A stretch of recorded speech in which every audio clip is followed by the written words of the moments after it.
Assalamu alaikum and welcome to another episode of Checkpoint Coffee here with the Emmen team today. I'm your host Muni and with me are Thunder Toys, Salahuddin and Mikh'a. Hi. Hi guys. Hello.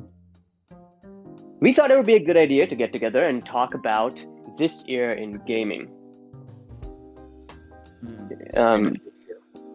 This has been a pretty interesting year in gaming, and we thought it would be cool to talk about it in various aspects. Let's start things off with talking about notable games of 2022. Mikh'a, I think this is more your area, so I'm going to let you take over.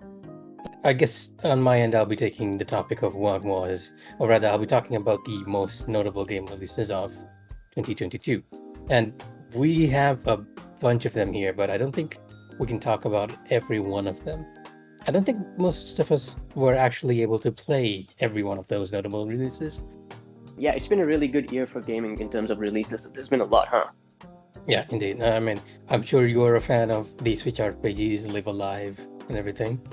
And not sure if you were able to play any of those, Mooney?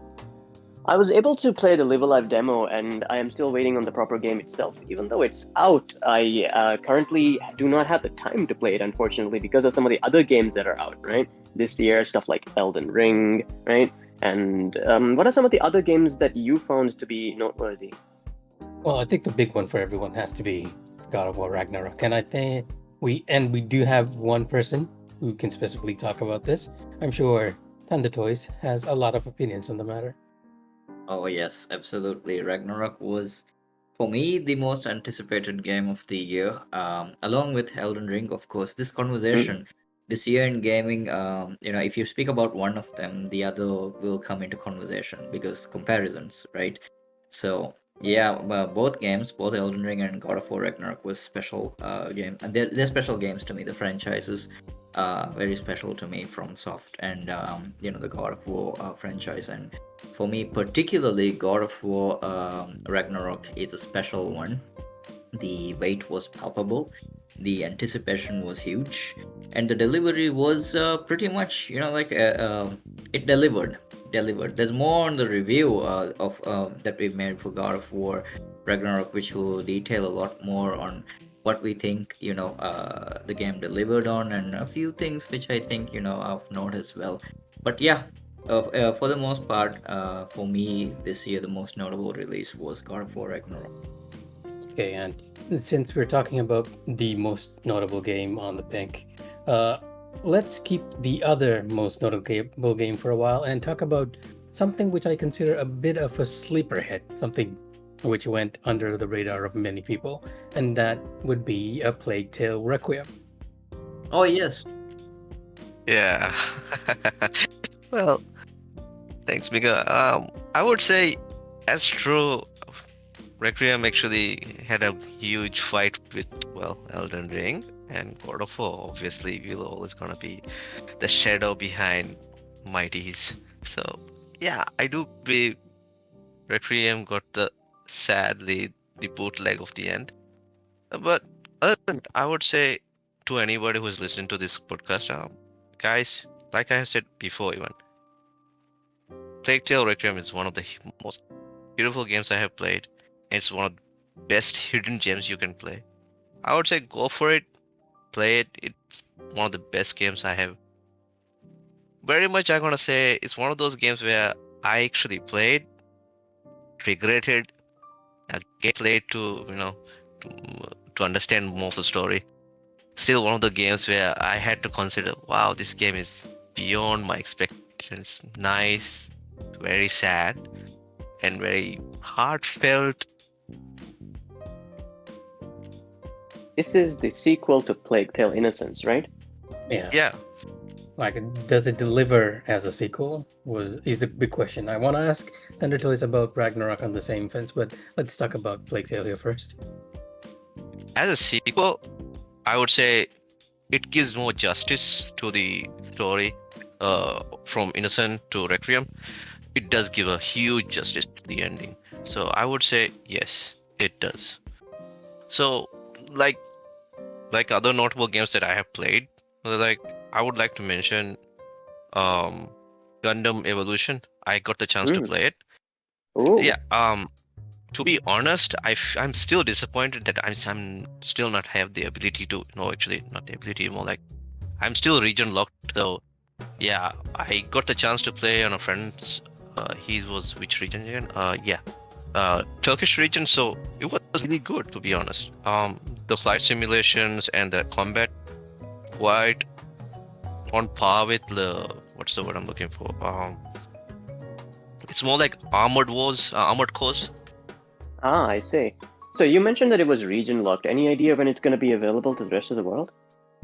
To be honest, I was expecting it December 9th, so it's still locked. So, well, I'm still waiting for them. Yeah.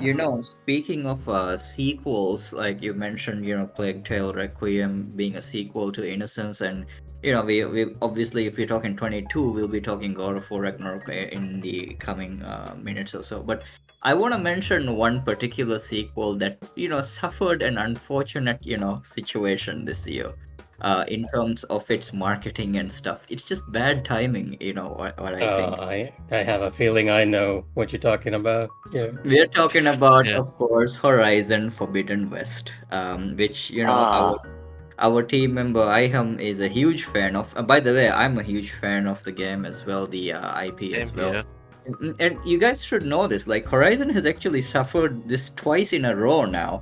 Like back in 2017, they when they first released Horizon New Dawn, they didn't this is expect the Horizon game. Zero Dawn, right? Yeah, when they released Horizon, New Dawn, they didn't expect it to do that well at the time, in the sense that it was a new IP. They were taking a risk on that. And the thing is, it was also released at the time of Breath of the Wild, you know? So, Ah, yeah. Those two games went up against each other, huh? yeah, and there was a clear winner there. But and the thing is, it still performed much better than expected. So this time around, when 22 rolled in, they put out all the stops, in terms of the marketing and all of that stuff. And they really thought that it would be, a huge runaway success. Of course, they had to release it just 1 week prior to Elden Ring. The situation all over again. And while the game didn't disappoint for me anyway, in terms of the gameplay, the visuals, my god, the visuals, man. The gameplay has been, improved upon. What works has been carried forward. New ideas, new things to try out. More varied landscapes. Like more machines to fight. Beautiful soundtrack, and the world building is great and all that. It just had to, it just suffered in terms of its release time. I think if they delayed it, like maybe till May or April or May, they could have done a lot better with their, like the exposure they could have gotten. I just feel like it's a bit of a tragedy with regards to their release time. But people really should not be discrediting Horizon Forbidden West just because this year came down to two heavyweights fighting it out. Speaking of Horizon and its comparison to Elden Ring, I also found it really interesting that around this time there were a lot of conversations about what future open world games should look like, and that ended up being quite an interesting discussion in and of itself. Probably not the place. This episode is probably not the place for it, but I just wanted to point that out. That was a really happening topic back in the day as well. Yeah, true enough. And speaking of games which we played this year, do you have any on your list which you feel like deserve mention, Mooney?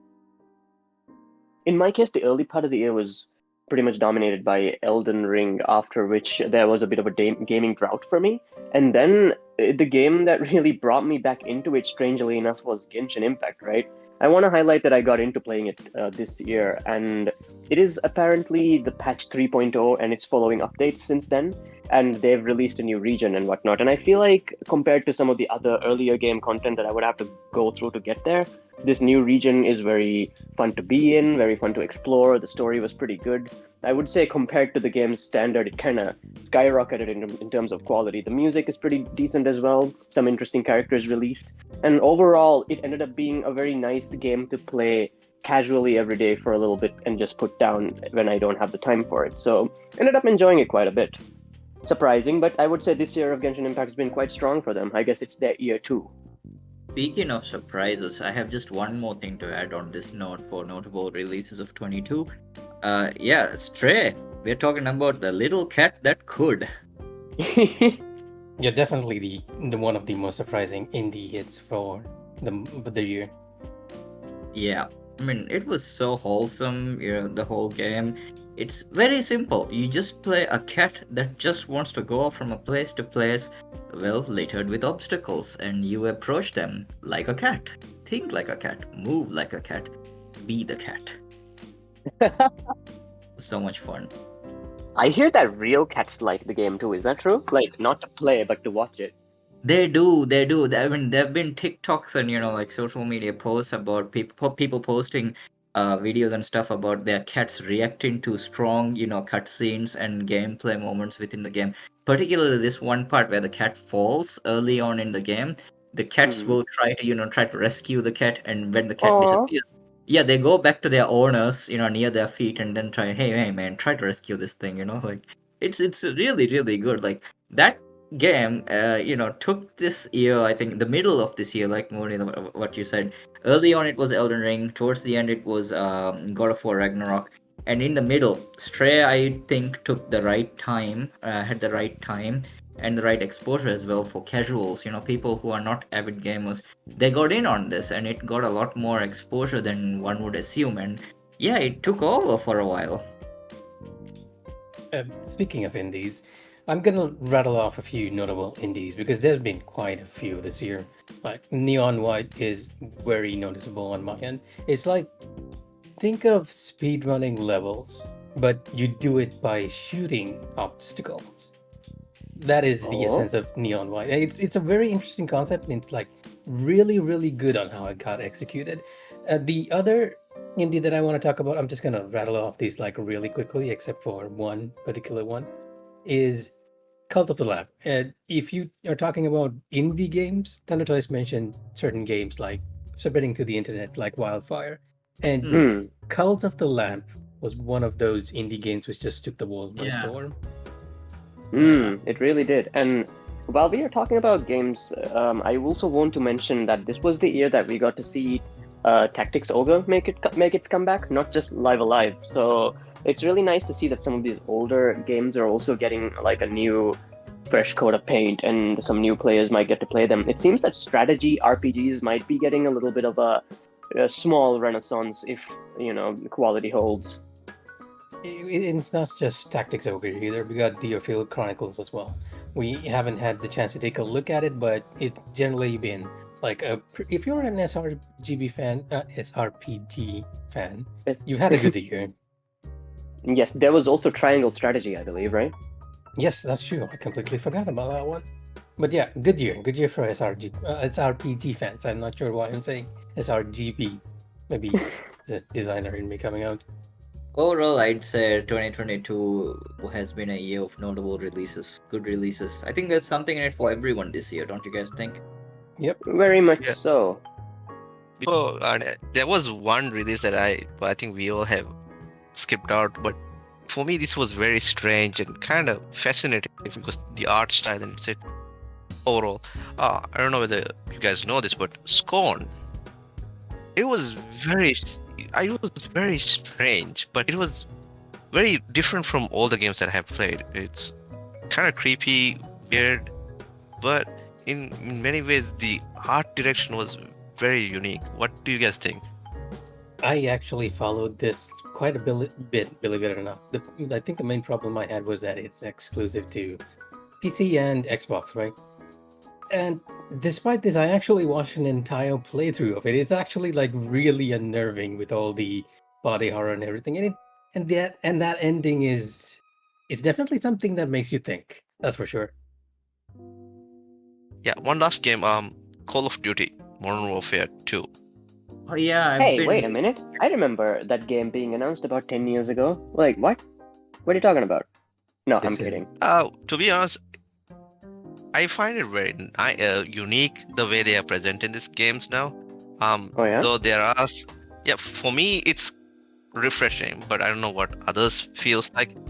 But there are certain aspects like very realistic combat phases where if you're shooting holding your breath and everything, and the graphics and stuff. I would say it's very different from, not different, more like an upgrade from the previous Call of Duty Modern Warfare.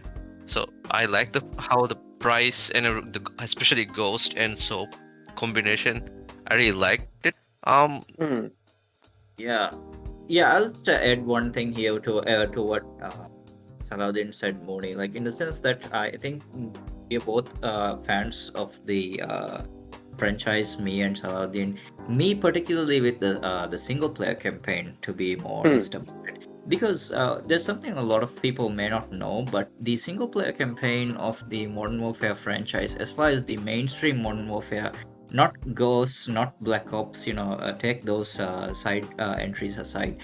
The main numbered entries, their campaign is actually pretty damn good because it does tackle with some serious issues related to war. Like the horrors of war, the effects it has, the psychological effects it has on people and stuff like that. And the recent, soft reboot of the franchise has gone an extra step in, for people to be experiencing this kind of stuff in very vivid and highly detailed presentation, like hostage scenarios, the horrors of a child going through chemical Yes. warfare in a small rural town. Like that stuff was very, hard hitting for those who played it. So I understand that because of the reputation that the whole franchise has gotten over the years, where it has basically become milked dry, like the Assassin's Creed franchise name has gotten over the years. That's a whole can of worms elsewhere. Let's not go there. Point is, the efforts they've made in terms of the story side, the campaign side of the recent Modern Warfare games is actually not bad at all. I'll have to give this one that. I think that's great to hear. That's wonderful. And you mentioned that there was a soft reboot. It is a soft reboot of sorts because the characters, many of the characters that are there in the current entries are essentially rebooted versions of old characters that were in the earlier 2010 releases, 2010s, the ones that came in the 2010s. Oh, I see. That sounds really cool. I think that would make me want to look into it a little bit more because I remember Modern Warfare 1 having a really cool scene where you get to see like a nuclear explosion blast from the first person, and I think that was really interesting. Yeah, there's more of that kind this time around, like not just big explosions, but these themes, like deeper themes.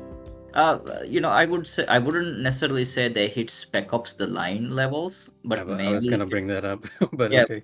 but it's within the conversation now, so it's good to know that. And considering how many people play Call of Duty, I think that's really great that they could actually, put these kind of ideas in front of people and get them to think about it. Yeah.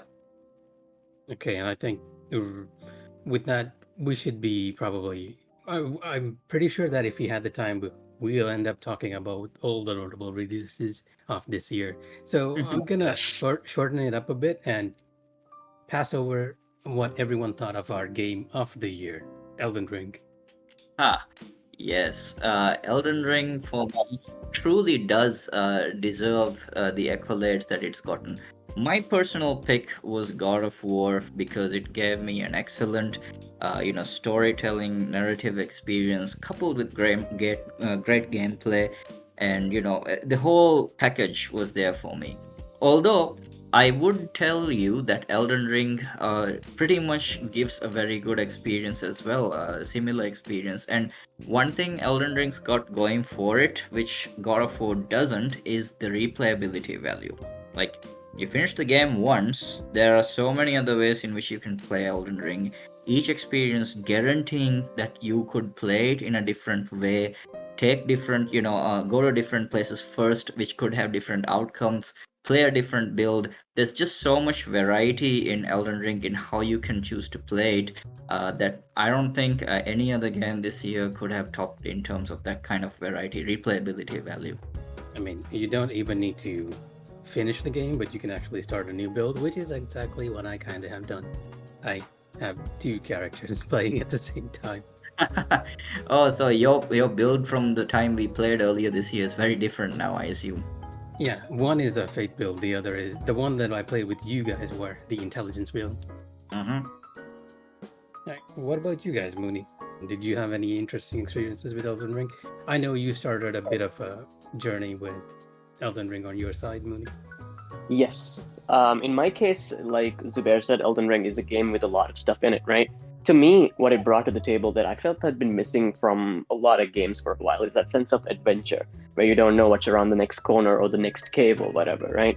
Just the feeling of getting lost and finding very interesting things at the end of your very random journeys. It was quite cool. Like, on top of the spectacle of amazing boss fights and great music and whatnot, there was also a lot of really beautiful visuals there, like in terms of scenery. There was sometimes I would just look at like a kind of like a step out of a cave, look at the sky, go back in saying nope, I prefer the cave, because it's really good at creating these surrealist like kind of horror visuals that you can look at as well, just as good as it is to create these beautiful almost painting like big tree in the background, castles everywhere kind of vistas as well. I found it to be gorgeous to explore from start to bottom.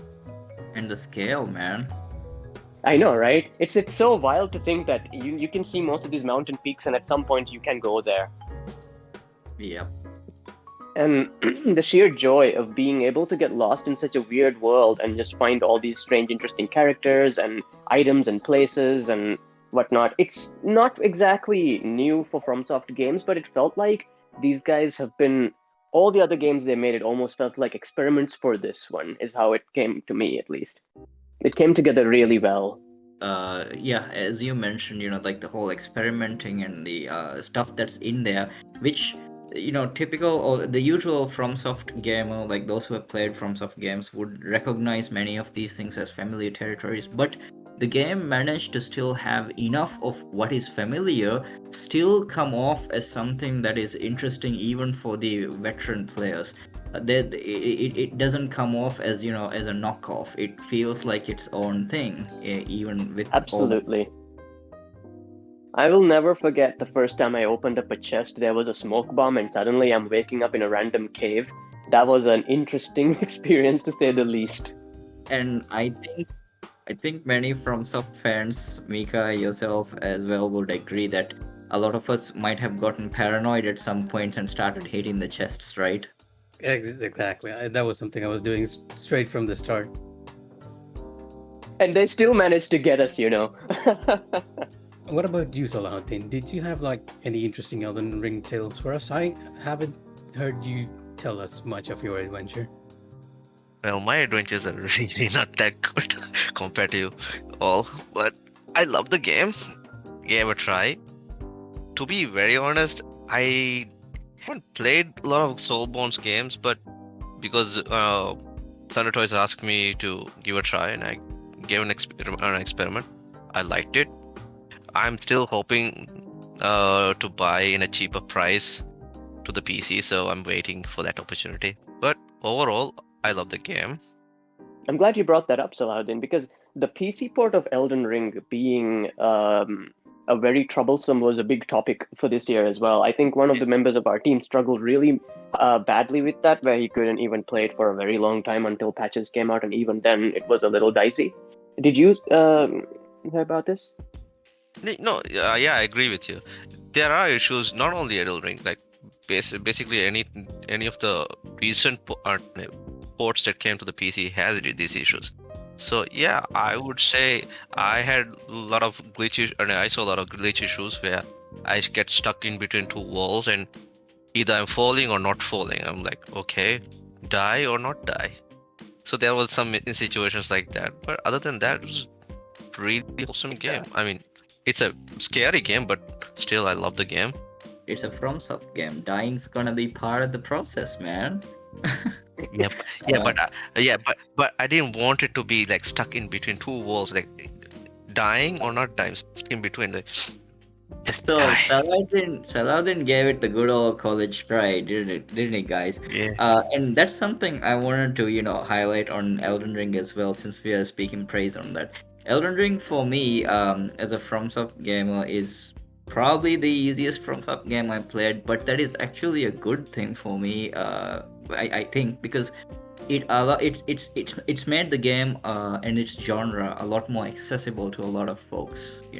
And because people have tried Elden Ring, I've actually helped a lot of folks get into other Souls games this year as well, and they have completely, they've mentioned that it's been a very good experience for them. They've been saying, why didn't I do this sooner? Like that sort of thing. So I think that's one good thing Elden Ring's done. It's made the whole genre a lot more accessible to a lot of folks, and especially for newcomers, you will be able to get help like through co-op from fellow friends, and there are a lot of options that you can use within the game to make your journey a lot more manageable. So I think they did a really good job in being able to cater for the newcomers as well as veterans. I absolutely agree with you there. That's true. Hopefully we can get more Forms of Game fans out of this, and we can get more Forms of Games out of that. And we have a pretty good lineup coming soon in the form of Armored Core. All right, then, guys, I'm gonna move on to industry news, like the big what happens and what not in the gaming industry. Since we're on the topic of games, let me connect this a bit by talking about the top 3 games for each region. And I just want your opinion on what you think of these 3. For the viewers out there, I'm gonna place an infographic that gives you even more details of these. But for those who are listening, the top 3 games in the United Kingdom were FIFA 23, Call of Duty Modern Warfare 2, and Pokemon Legends Arceus. For Japan, this was Splatoon, Pokemon Scarlet and Violet, and Pokemon Legends Arceus. Meanwhile, in the United States, it's actually Call of Duty, Elden Ring, and Madden. A very interesting split between regions. What do you guys think? Like, Well, to be honest, Japan is kind of. I think I kind of understand the Japan side. It's like quite obvious because Pokemon is their go-to games. But seeing US having Call of Duty, basically they're the most strongest players are in US. So I would say it's not that surprising. What do you think?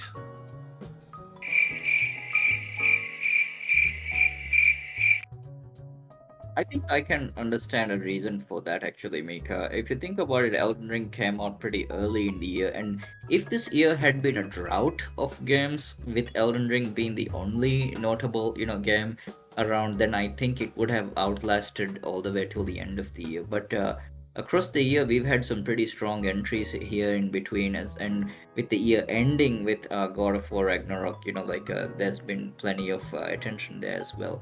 And what I'm seeing here from the UK charts is that FIFA 23, Call of Duty, and Modern Warfare 2 managed to make it to the top 2. And for me, that's not an entire surprise because this year being the World Cup and all, like the whole rage on FIFA games would be pretty high as well. And in the UK, football is huge. Football's crazy over there. So I think that explains a lot of things on that end. And Modern Warfare, as Salahuddin has said, it's popular in the US because some of the best and most hardcore players are from the US, and the game itself has many protagonists that are actually based from the UK. Like Captain Price, not Captain Price. Soap he's from the UK as well. So there are many characters from the UK, so I think a lot of people would have gotten the appeal from that as well. Yeah. Also, you have to also put on this factor also. There's so many new patches have come to the not only for Modern Warfare, other games itself. So that might explain also one reason. Even Thundertoy said, FIFA World Cup being this year is a huge factor also there. Oh yeah, that was what I was actually going to talk about. I completely forgot to factor in the World Cup because as you guys know, I'm not much of a football fan. Oh, come on. That was At least you didn't call it soccer. Well, then have a different argument here. All right, point me to a table tennis tournament. I'll watch it happily. I'll even watch a tennis tournament, but football is not my thing. All right, What? but video games are all of our thing. So you were saying? Industry news. I want to point out one big industry news that's been making a bit of waves this year, you guys. The acquisition of Activision Blizzard by Microsoft. It's been a big news that's been recurring with various controversies popping up from various sides. What are you guys' thoughts on this big acquisition? Here's my thought. Ever since the acquisition, haven't you guys noticed that so many lawmakers, not only like even Fortnite, there was a serious issue also similarly. So like same way, the acquisition of Activision like that, it actually causes more tension between the consoles and the PC players. But if you think about it, Xbox actually made it more accessible to many games also, rather than the PS has so many controls also. I think this is another way of having this console PC war again. But I would say this will sooner or later gonna end up being, well, catering to the both parties in some point or some form. What do you think, Tantois? I do agree that like the conversations regarding the consoles is picking up again a little bit. But I would also go up one step ahead and mention one thing in terms of an observer. With this with a high profile acquisition like this, a lot of people started getting more informed about the structure of how the companies are in the gaming industry as a whole. Like, for example, how many people up until this year recognized that Tencent is the biggest video gaming based company in the world in terms of its the holdings that it has? How many people knew that this company owns that company, like that kind of knowledge, that kind of awareness of just how connected these companies are, and companies that we thought were big aren't really big compared to some of the bigger fishes around. Like that kind of awareness across the gamers, I think, have picked up in this year in light of this kind of huge acquisition talks going on. So I think going forward, people are getting more informed, and with it, they whatever conclusions they'll draw from that, whether be it concerns about the quality of games, pricing. I think gamers and the consumer base as a whole is likely to become more informed and more intelligent about the conversations that happen with regards to the back end, the acquisition, and these corporate side of gaming that we see. Do you guys think that we are now moving from like a console versus console thing to like a big companies buying up small companies, so it's like a company versus company thing, where that's where the next gaming like war, quote unquote, takes place? It's not even just begun, Mooning. I feel like if you look at what has happened in 2022, there have been a ton of acquisitions, a ton. And I've actually noted some of them in our outline, you guys, as you guys can see. And I'm just gonna note down some of them. Like Thunder Toys mentioned Tencent. Like Tencent acquired Sumo Group, they acquired 1C Entertainment, they acquired Inflexion Studios. Microsoft and Blizzard is the big one, but then there's Sony also buying Haven and Bungie. And Nintendo also got in with this, with Dynamo Pictures. And it's not even on inside the gaming companies itself. Netflix bought mobile games. They're actually pushing it on that front too. Oh yeah, that's true.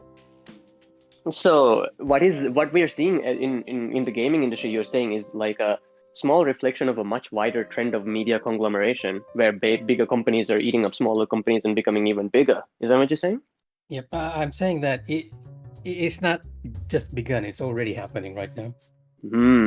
When you speak of media conglomeration, we're talking about them getting together with one another, which creates bigger entities and stuff like that. I would also go one more part to say that now we are seeing an increase in trend, which I think especially this year something that we've started seeing more of is mainstream media is trying to not mainstream media is now taking a lot more closer attention on video game IPs for movies, series, and stuff like that. Don't you guys agree? Oh yes, oh yes. Yeah, I We've been agree. seeing a lot of adaptations, right? We saw Resident Evil. We saw that Last of Us is being worked on. What else is there? Is Sonic? We have The Witcher 3, and then there's the Oh, announced yes. God of War one as well. Yeah. True.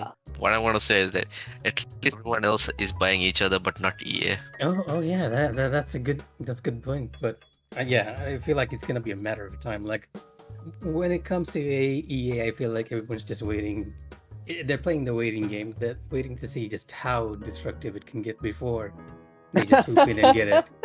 True. Amazing. Do not let EA will import itself. When we were talking about really good video game adaptations of other kinds from other kinds of media, I think we should also highlight Cyberpunk, the anime, Cyberpunk Edge Runners. I think that was a phenomenal anime, and it's kind of mind blowing a little bit to see that games can be adapted into, TV shows or movies or whatnot, and not lose what's cool about it. I want to add one positive line to Cyberpunk Edge Runners, and this will come as a good news to a lot of fans of the game. You see, Cyberpunk Edge Runners did such a good job in its overall quality and presentation of the whole show that a lot of They people revived. actually, yeah, it revived the whole love for Cyberpunk. Like after the very rocky start it had, even by the industry standard. By this time Cyberpunk had done some efforts to fix a lot of the issues they had, but like a lot of people had already decided that it was a dead horse. But with the show, it kind of got a bit of a revival, and a lot of people, to my knowledge, actually made manual saves before the final boss of Cyberpunk, just so they could get even with the boss based on what they saw in the show. That's all I'm gonna say about that. Oh, I can understand that. Yeah. So with regards to this, I think this, like Cyberpunk and the anime and the video game, is actually something that video game creators have been trying to do for a very long time. And that's to create this self-sustaining ecosystem by spreading their media across various sources. We've seen it happen with Assassin's Creed, we've seen it happen with Final Fantasy. They've all been trying to push their franchises to various media, books, video games, Yeah. movies. And I think Cyberpunk might actually be the first example of it happening in reverse, and it actually successfully doing what the companies were trying to do. To draw people back into the games using other medias instead of just using medias based on games to get a foothold in other markets. It drew me in, that's for sure. I'm really glad to hear, because I was one of the people who reviewed Cyberpunk when it first came out, and I couldn't continue even though I felt like there were some really great aspects to the game because of all the technical limitations. But after watching that anime, I find myself more willing to give it a chance, and I feel like a lot of people would actually enjoy the story and stuff if the game can function without breaking, which apparently it can now. So, Let me know. I'll put it over. all right. But we're on the topic of EA. Saladin, you mentioned EA. EA actually lost their FIFA license after 30 years. Finally. That is a shift in the gaming industry if there ever was one. Who's gonna get it now? I think FIFA gonna do something on their own, not affiliated with anyone else. So they're gonna do it themselves. As far as we know, that's the most recent news we've had on that. FIFA apparently believes that they do not need EA, it's the FIFA name that's more valuable. There's actually merit in that, because a lot of people would say, let's play FIFA, not let's play the EA football game. Like, let's play FIFA. I want to put this little piece of information out there while we're talking about EA. That company, to my knowledge, has been voted the worst company in America twice. So, Oh yeah, what a distinct honor to be named that twice, huh? But I have a question to all. What does this mean to the future? It means the future is brave and bold. No, not that way. I'm saying so does that mean PES has a chance to beat FIFA, or does it has a chance to spread Nah, wings? man. I mean, like, with I think it's called Ultimate Football or something like that now, right? oh my PES. god, it was horrible. It was PES horrible. actually had a really, really good shot at. They did, and they screwed it up. Yeah, they pretty much just missed their shot. Unintended. Football pun. So the biggest industry news I think we have is definitely the Ukraine war, about how it affected developers and how developers from other countries actually came out to help people. Like, what do you guys think? I feel like the gaming industry might be one of the star players on providing help to the Ukraine war efforts. Yeah, if I know correctly, Fortnite raised around more than $1 million, like 500,000, I think, for the funds, for the relief efforts for their people and who are affected. I think it was chapter 2, season 3, season 2. Yeah. There was like a whole event for raising money and everything. On that note, I would like to highlight one mobile game. I don't know whether you guys know. Have you guys played Ingress? Yeah, I know about it. Yeah, the Ingress community actually went out of their ways, like putting graffitis on the digital world, putting Ukraine flags and stuff, and trying to raise as much money they can. And like even Maldives also we tried. So me being part of the Emmen Gaming community, Ingress community, I even participated that. It was fun. It was quite wholesome. It's some of the people we know from the Ingress community actually did reach out us. It was nice, wholesome experience. for me, with the whole Ukrainian war, politics, whatever they may be, I mean, there have been two sides, various parties talking about it from various aspects, and people are free to choose however they want to go about it. Like, one thing for me is that it is a war, and it creates a lot of problems and conflicts, painful experiences for a lot of people. So it's one thing that because of the times that we live in, video gamers are able to stream, to share with people their live experiences in those people who are in such environments. And I think one of the things that we have noticed is as well that because of the war, a lot of people have had the chance to connect with one another in terms of like the communities have had the chance to get together for common goals like this.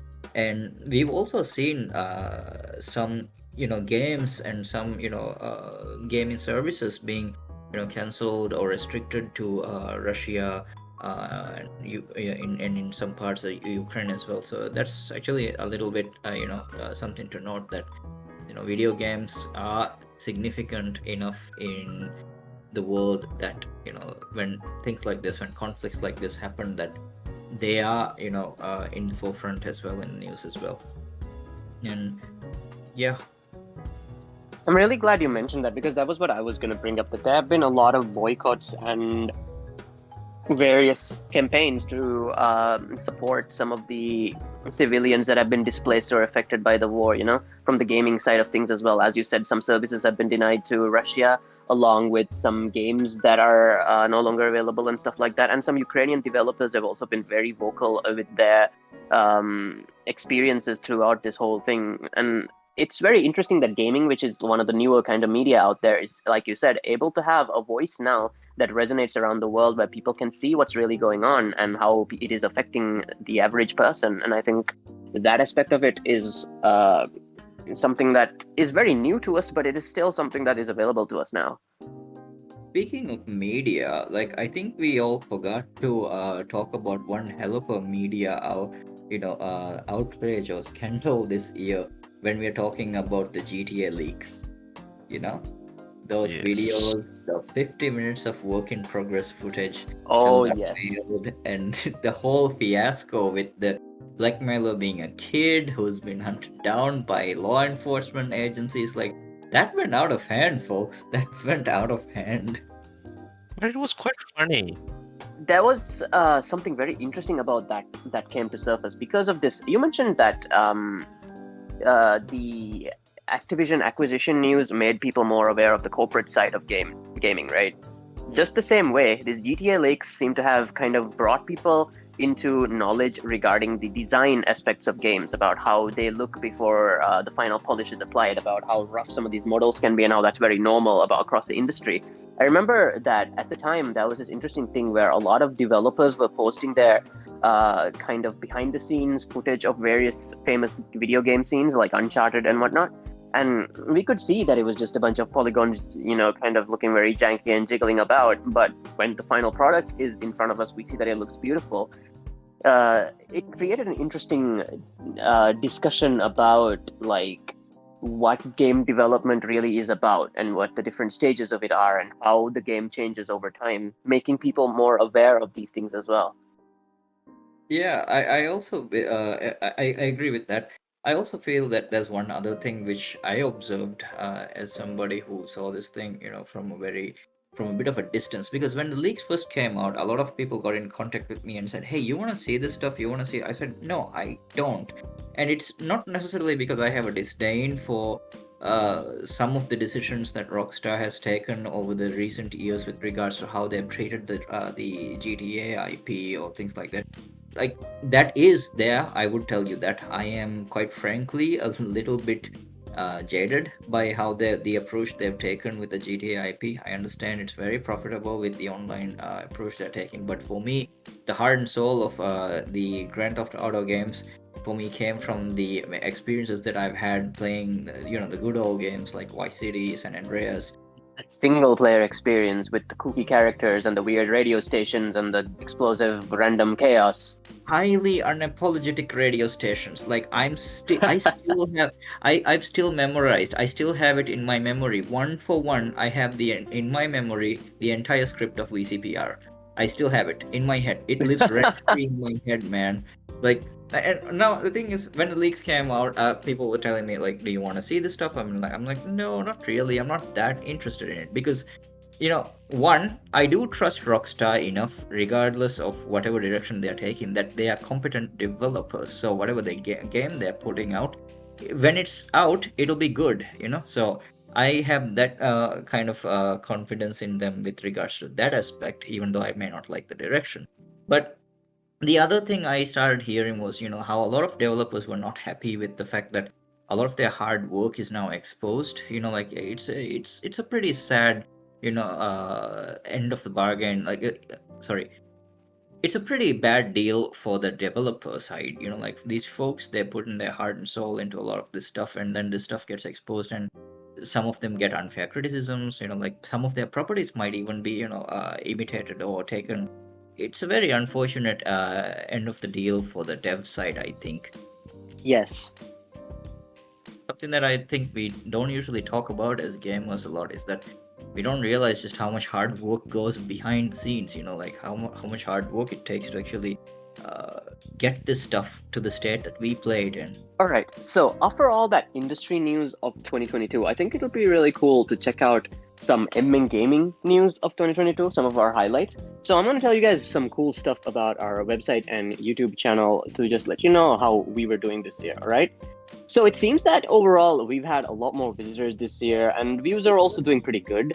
I think that overall we've had a lot of feature articles that were really well received by you guys who enjoy our content. Anatomy of a Boss, the one about Takuto Maruki from Persona 5, seems to have done really well. We also have an Architect's Love Letter to Assassin's Creed, which I personally think is a really fun article. And there was also the article that was written on World Mental Health Day, I think it was. And I think that was about Hellblade Senua's Sacrifice, and that was also a really well written one that did pretty well with you guys out there. And when we look at the YouTube channels, of course, the views have gone up this year as well, along with watch time. So thank you for that, everybody. And I would also like to say that our top 5 picks are doing really well. It seems that you guys really like hearing little short bits and pieces about games that are coming out. So kudos to you, Mikh'a. I think you've done an excellent job with these. Checkpoint Coffee is also doing pretty well, and the reviews, along with our streams of various events, especially the Fortnite events, are doing pretty decent. So great job there, Salahuddin. Yeah. I'm just gonna put in this tidbit that most of our viewers don't know, but our actually all-time top performing video is Mooney's review of Nier Automata. So Really? good job on that, Mooney. Yes, it is actually. For the lifetime of the channel, it's the top performing video. I guess a lot of people really like Nier Automata, so thank you, everyone. You're on the right path. Now, you guys, all of this to say thank you very much for another great year of Emmen Gaming. This has been a really great year, it seems, for gaming all throughout, with a few bumps and hiccups along the way, but it seems that Emmen Gaming is still trucking along, and we owe a lot of that to you. So thank you. And that will bring my little Emmen Gaming statistic interlude to an end. So who's next? So, let's talk about a bit of expectation of 2023, shall we? So, guys, 2023, huh? During the game of the event, I think we all have seen very interesting rollouts this time around. One of the games I actually bit of surprise. I got a surprise look in the game that I was, how should I say, unique.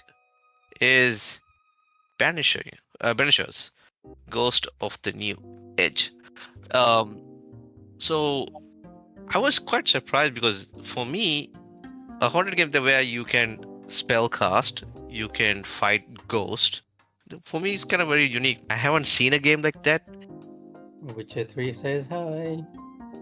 No, Witcher is different. I'll be honest here. I still haven't finished Witcher, so yeah, I've played it. So I know Senator is actually looking at me right now. It's like, how many times am I gonna say it? No. Yeah. Okay. The other game that I'm quite interested in now, The Rise of the Ronin.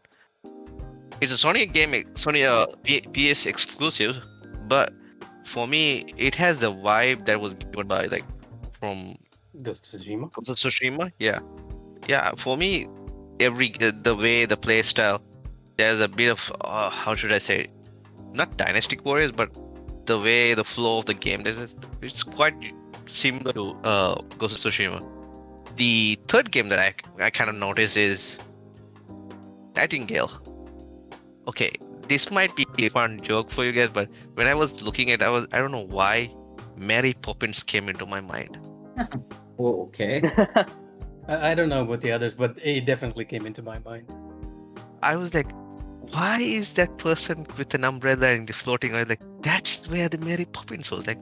But overall, the fear factor and the whole spell casting, it has the lure of the Harry Potter style effect for me. But I don't know what others will feel. But for me, for a survival, for a portal game where you get to travel portal also, I don't know what my friends here would think of the three games I have selected. I hope my games would be, I would say, not the best, but I would say I find it very unique in sense. Something to look forward to, huh? Definitely. Okay. Let's see my picks. Okay, first off, I'll just let you guys know that I'm also gonna be making a few picks, which I think our teammate Iham would appreciate as well. By the way, he's the man behind many of our successful stuff this year, like the mental health stuff, the Architect's Love Letter, the Assassin's Creed one. Like he loves Assassin's Creed, and I'm pretty sure he loves the games that I'm about to mention, which I think that if he was here right now with us, he'd be able to vouch for it as well. So shall I go ahead with them?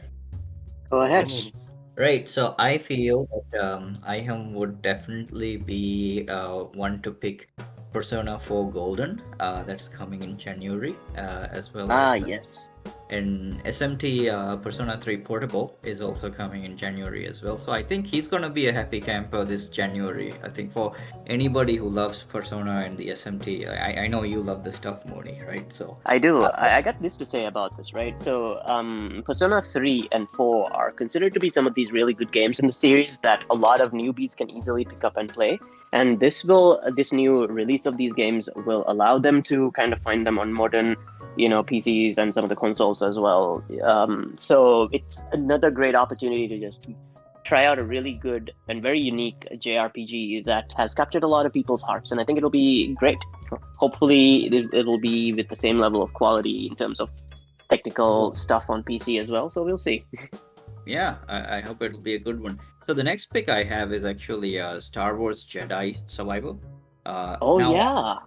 So this actually came as a positive surprise back when I first played Star Wars Jedi Fallen Order back I think a couple years ago. Yeah, it was really good, and the thing is, it had been a long time since we actually got a decent single player campaign Star Wars game, and EA in itself, as we've already bashed it in quite a bit, isn't one with a positive reputation at the time, but the game was very solid. I believe it went up against for the game of the year candidates in many places as well. It was a very solid, very good experience, and to my experience, it's been the best lightsaber experience I've had in a video game in ages.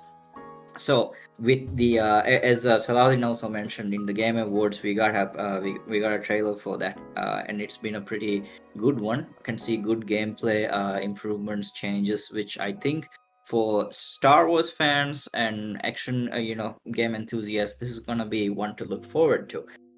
Yeah, I think that's a good one. And the next one I have two more actually. I'll just go with that. So the next one I have is something, once again, I believe Iham would love as well, since he and I both share a love for the Horizon games. So we're talking about the DLC for Horizon Forbidden West, which is the Burning Shores. Now there's another Horizon game coming out next year as well, but that one's for the VR. So I think Mikh'a might be interested in the VR one if it's up for you, if you want to experience that. Oh yeah, definitely. I'm hoping that I can actually get my hands on a PSVR2 by then. Oh, that's cool.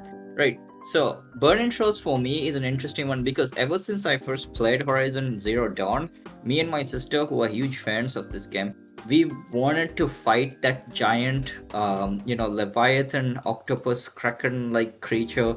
We call it a scarab, I think, in the game. Yeah, we wanted to fight that scarab creature, which is bigger than a mountain, folks. Like, it's huge, and it's a dead, piece of the world map. It's so huge, it's actually part of the world map. So in Burning Shores, we get to see a living scarab, and a lot of folks are Ooh.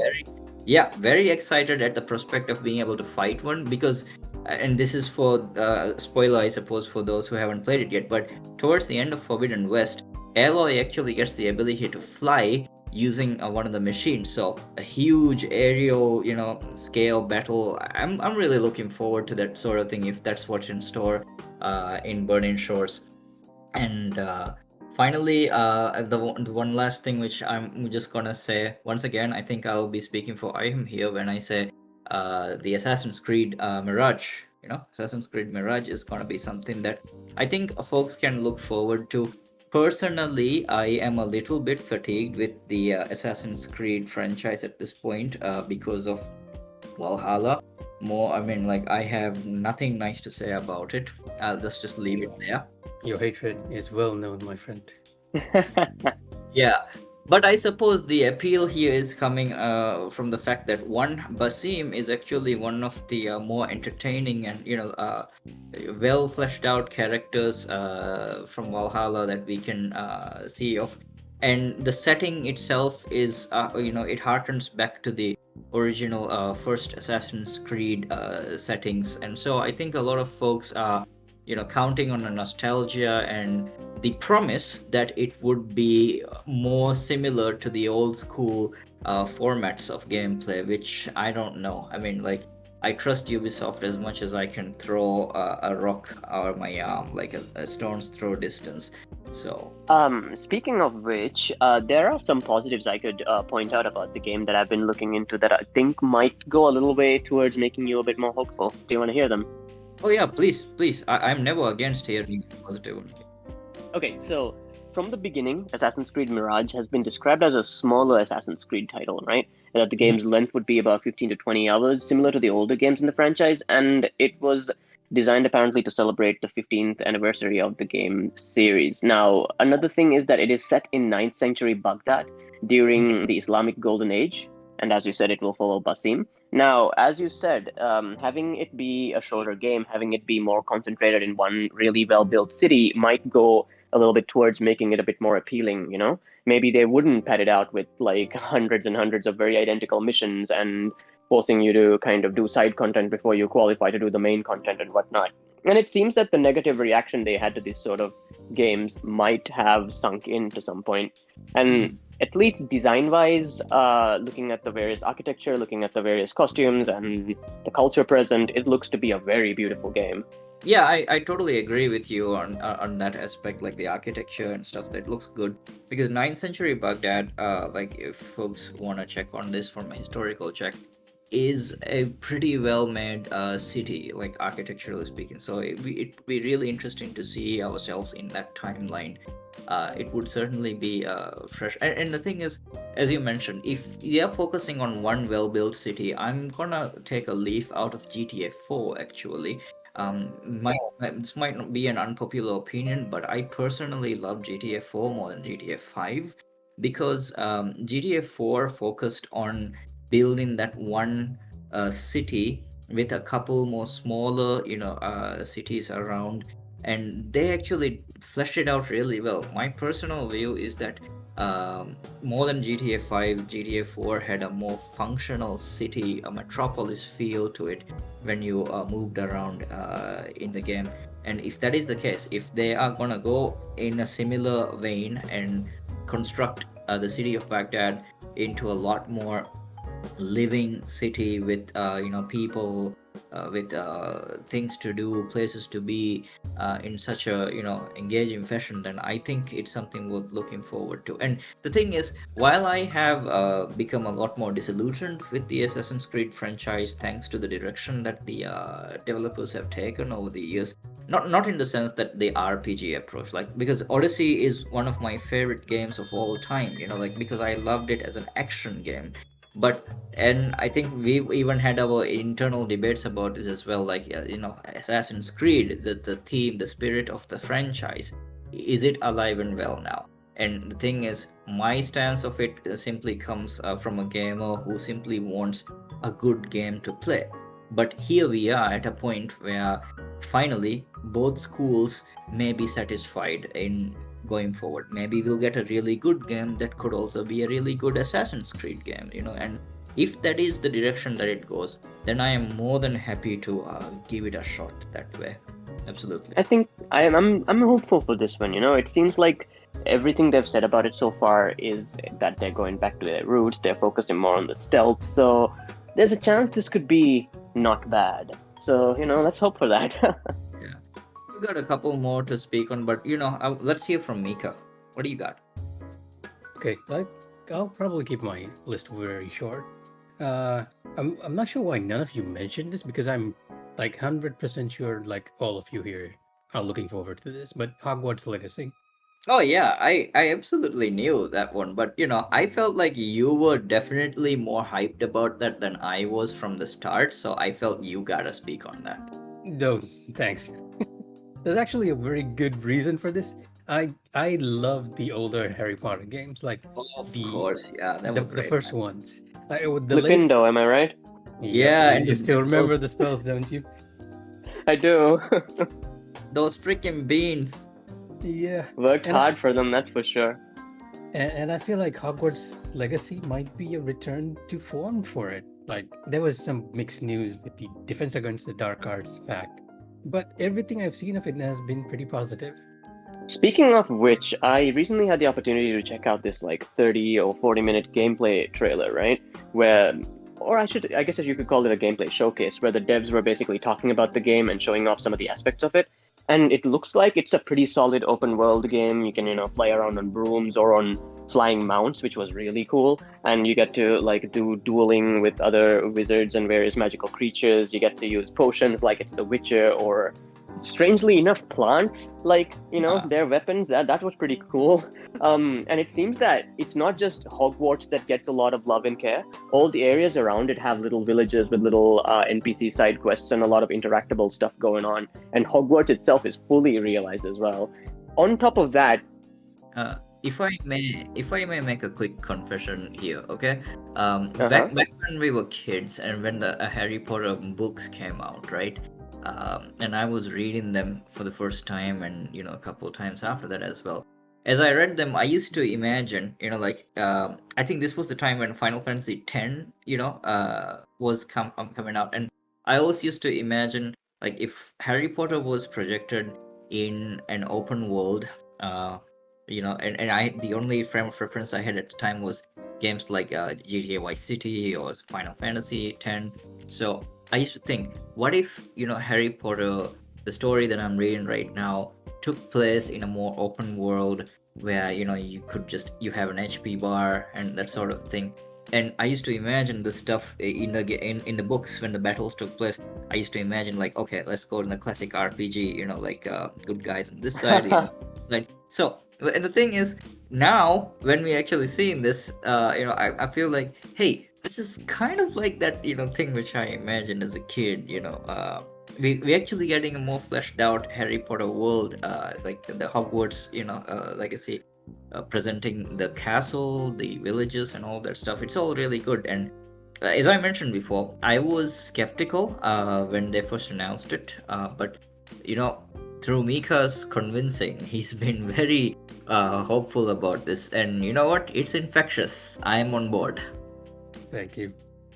I think that another thing worth pointing out is that it incorporates a lot of what seems like things that worked in other games into it. At least that's what it seems like to me, Some of the open world aspects, some of the talking to random NPCs for quests aspects. It has a bit of The Witcher 3's DNA in it, that's how I see it. And you also have stuff like, strangely enough, Stardew Valley, where you have a room that you can basically customize to your liking, adding furniture and changing the colors and sizes of various objects. So there's a bit of that aspect in there as well.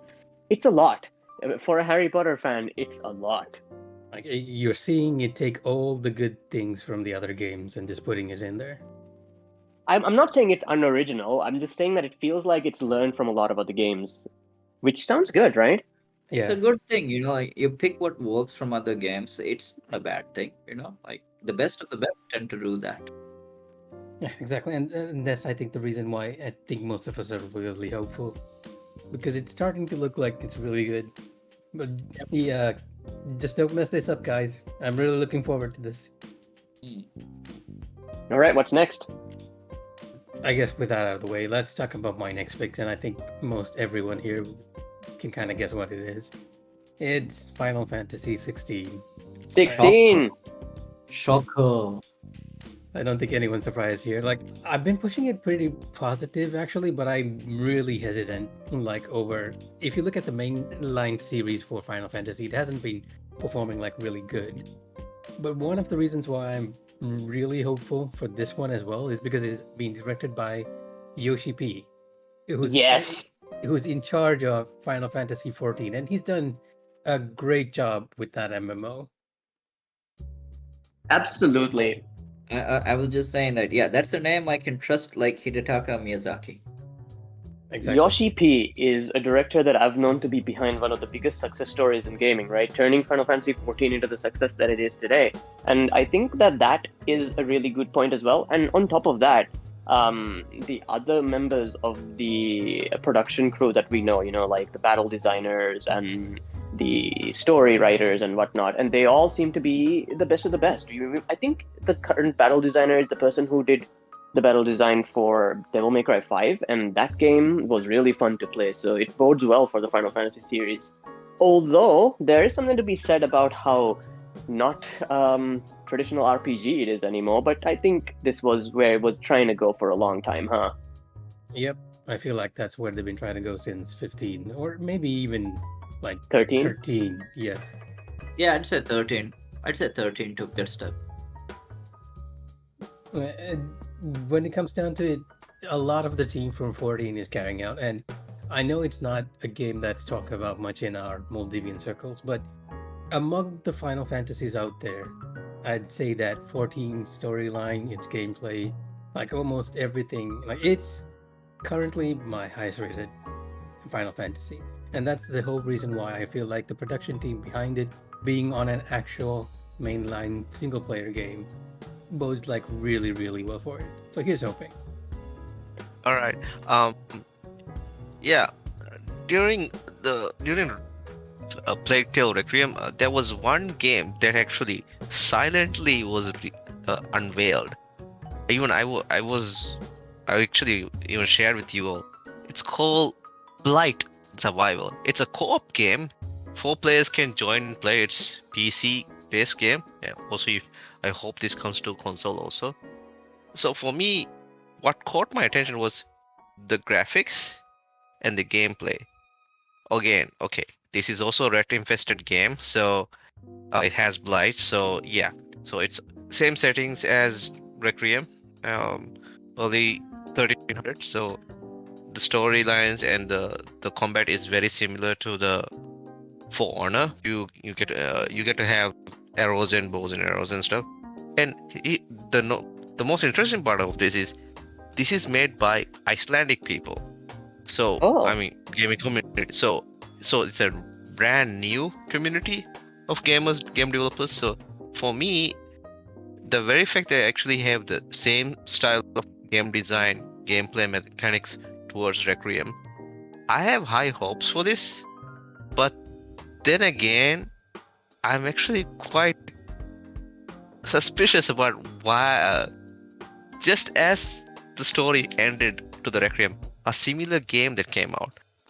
I'll wait to play this game in PC, and I hope all of you will join to see and play with me because I need 4 people. So please help me. Oh, it's a multiplayer game? That's cool. I think it has single player also, but it has 4-player co-op. So I would really need your all help. I'm a fan of the Mass Effect 3 zombie horde mode, so you can count me in for this. Yeah, let's take a look at that sometime. Yeah, I'm game. Let's go for that. Yeah, I have 2 other games I want to suggest as well. I mean, for 2023, things that I'm looking forward to. One, if anything's to go by how Cyberpunk Edge Runners put in a revival on the Cyberpunk 2077 game, then I would say that Warhammer 40k Space Marine 2 may also see some popularity next year, because with the recent whole hubbub surrounding Henry Cavill's role switches from Witcher to Superman, and then how DC just kind of decided to pull the plug on the current DC deal with Superman. Henry Cavill is now slated to be a producer and starring in the in a Warhammer 40k series that is set to be coming in, I believe, next year or so, or at least in the near future. And Henry Cavill, being a huge fan of the Warhammer series as a gamer, I think he's looking forward to that if any of this is gonna fall through. And even if that isn't the case, I think Warhammer 40k Space Marine 2 looks to be a really, really good game based on the trailers as well as the previous iterations of the game that have come out. It's gonna be a violent, bloody, game where the chainsaw sword is gonna come into play. You wearing power armor, and the devs who have made it very specifically clear to say that they want the player to feel the weight of wearing that power suit, which I believe they'll do some stuff with the haptic feedback to make us feel that power, as a space marine. Sounds really cool, yeah. Yeah, it sounds really good, like, and looks good too, if you're looking for some mindless, hack and slash and shoot 'em ups, I think this is gonna be a good one to look at. And let us not forget, while we're at it, dear friends, that the Spider-Man 2 will be coming out next year as well. Insomniac Spider-Man, huh? Yes, Marvel Spider-Man 2 will be coming out next year, featuring both Peter Parker and Miles Morales. Had the pleasure of playing both characters through the main game as well as the DLC in the past couple of years. And this game is gonna feature Kraven the Hunter, we've been told, as well as Venom, which is a favorite, a personal favorite of mine, character-wise. I mean, he scared the hell out of me in the comics and in the original PS1 game.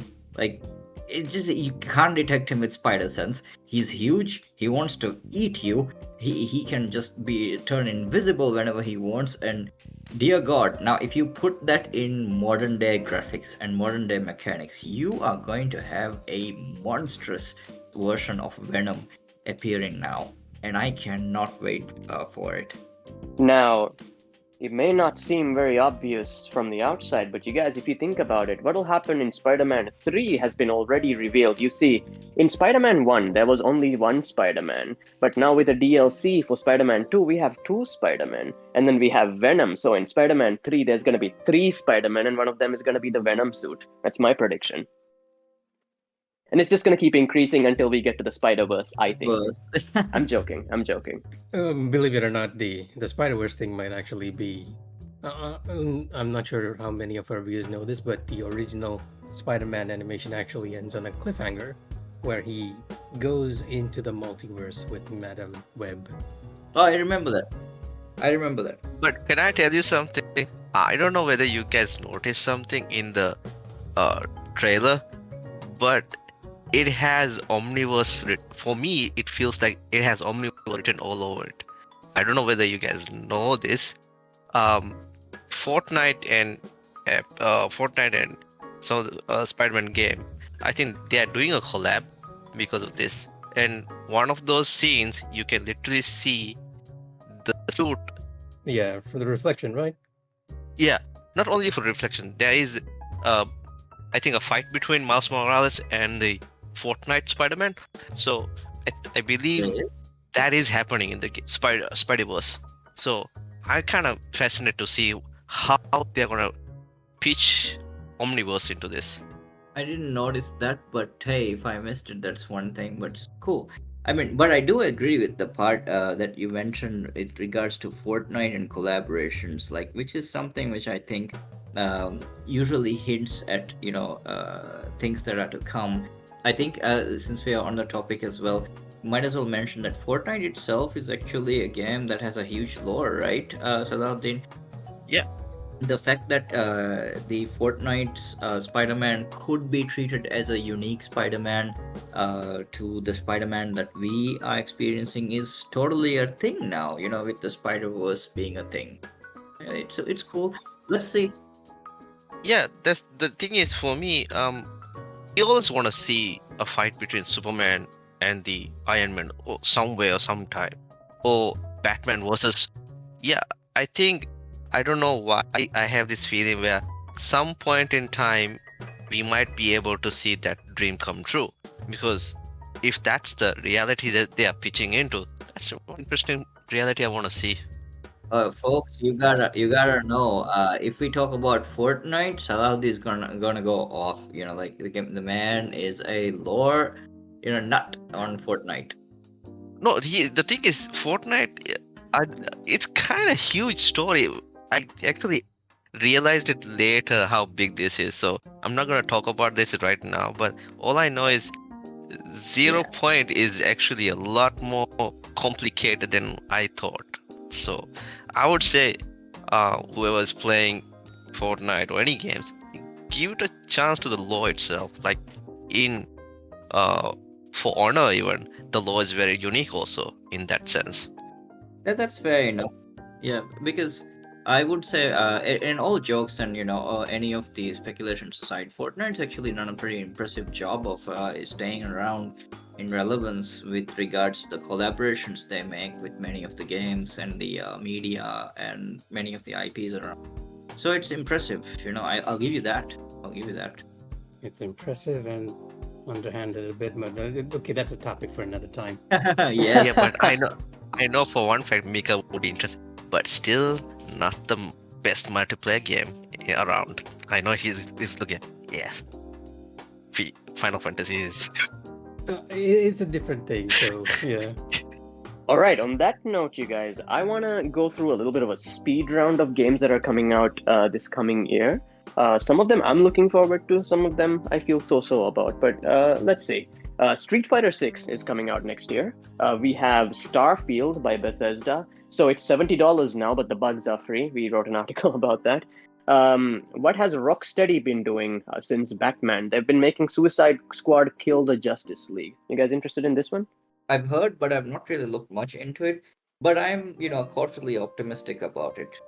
Yeah, me too. Just because it's Rocksteady. If it was Warner Bros., I'd be. Purely on that basis, exactly on the same line of thought as Mikh'a. Rocksteady is a name I will trust in terms of gameplay. That much I will give. All right. We also have an Avatar game coming out, based on James Cameron's Avatar, the blue alien thing. Avatar Frontiers of Pandora. There's also Alan Wake 2, which was really unexpected for a lot of Alan Wake fans, including myself. But ever since the second DLC of Control, Alan Wake coming back into the gaming sphere has been a bit of a thing. And in case you guys didn't know, this the games made by Remedy Studios is sort of a part of this small gaming cinematic universe that they're building, and this should be another part of that. So that's pretty cool. There's also a sequel to The Wolf Among Us, so kind of like a season 2. That's pretty exciting. Yeah, I love that. I'm so glad. I've been looking forward to seeing how the story continues as well. And after a lot of really rocky behind the scenes stuff going on at Telltale Games, it's interesting to see that they're back, and hopefully they will avoid some of the mistakes of the past. No, I did not hear about this. I really like Wolf Among Us. I think it was really good. Well, there you go, surprise. There's also Stalker 2, Heart of Chernobyl, so that's something that's on the books as well. This is one of the games I think that was very vocal about the Ukraine war during the time, with developers pressing a lot of views about it. We also have Pikmin 4 and a game called Lies of P, which seems to be like a Bloodborne, Dark Souls inspired weird take on Pinocchio, but it looks pretty interesting. And what else? Homeworld 3 is also coming out. One Piece Odyssey, which is a game that a lot of people who are One Piece fans are looking forward to. Oh, we also have Forspoken. I think that is something that you, Mikh'a, are looking forward to quite a lot. Oh yes, I have my thoughts on this quite a bit. There's a game called Wild Hearts, which I'm kind of interested in as well. This particular game is like... Monster Hunter. Yeah, Monster Hunter, but a little bit more anime. Monster Hunter plus Sekiro, perhaps. For RPG fans, there's Octopath Traveler 2 coming out. Then we are getting The Last of Us on PC next year. Okay, sure. Give some love for PC players. We want that the game come to us. Alright, fair enough. And there's also a Resident Evil 4 remake coming out, which might be very interesting because a lot of people seem to think that Resident Evil 4 is fine the way that it is, so I'm interested to see what the remake will bring to the table. There's also, how could we forget, Legends of Zelda Tears of the Kingdom, which is scheduled for May that year, so that's going to be a pretty big one. Yeah, I can't believe we forgot about that one. Yep. Well, I was hoping Moni would, mention it anyway, because, it's gotta be, Nintendo, right? Yes. I would also like to say that in this moment, we are seeing a lot of Chinese games that are coming out that look very interesting as well. Like, have you guys heard of Black Myth Wukong? Yeah. Oh yeah. Looks good. The graphics look exceptional. The gameplay looks really cool as well, and I'm excited to see it. It looks like something that is a branch of the Neo tree. Like a Neo, right? Yeah, something like that. That's pretty good. Speaking of Chinese games, I'm not sure if you have it on the list, but another Chinese game that's actually on my radar is The Perceiver. So, something for you guys to look up to if you haven't heard of it. Just take a look. If you like Sekiro, you might like it. Okay, The Perceiver. I shall perceive that game at some point. Speaking of games, we also have potentially Final Fantasy VII Rebirth, which could come out next year. So these are games that don't have a definite date yet, but it's expected. Yeah, I mean, folks should know, like, Final Fantasy VII Remake is a very special game for Emmen Gaming because that was our first review ever. Absolutely. Really love that game. And so there you go, you guys. Next year looks to be pretty stacked in terms of new games coming out, and I'm looking forward to quite a few of them. So 2022 went pretty well for the games industry and for Emmen Gaming as well, and so thank you for that, by the way. I think that it is now clear that 2023 is offering us a lot to look forward to in the future as well. Now, I want to say before we end, thank you everybody, the team who showed up and gave all of your interesting views and thoughts on the various things we discussed today. It was really fun as usual. Yeah, pleasure. My pleasure. It's fun as always talking with you guys. And to all the listeners out there and viewers, thank you for listening along or viewing along. We hope to see you in the next year with a lot more cool game-related content, and we hope you have a great new year. Happy New Year! Happy New Year, guys. Happy New Year, guys, and have fun gaming. That's gonna be it for this episode of Checkpoint Coffee. Thanks for listening, folks. Give us a like and subscribe if you're listening to us on YouTube. Or rate our performance on Spotify, Anchor, Castbox, or Google Podcasts. We'll meet you again next month for more gaming and pop culture reviews and discussions.